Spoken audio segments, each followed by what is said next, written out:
El director de turismo en el municipio de Tuxpan, Gabriel Gómez Ruiz, dio a conocer que a mediados del mes de febrero llegará una empresa turística que traerá como atractivos para Tuxpan un tranvía que tendrá 6 rutas y un barco turístico llamado Barco Pirata, el cual hará recorridos en el río Tuxpan.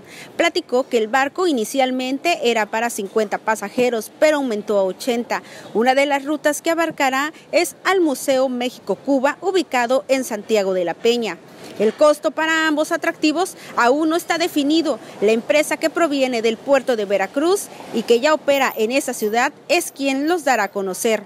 Estos 2 nuevos atractivos llegarán a la ciudad de Tuxpan con el fin de quedarse de manera permanente.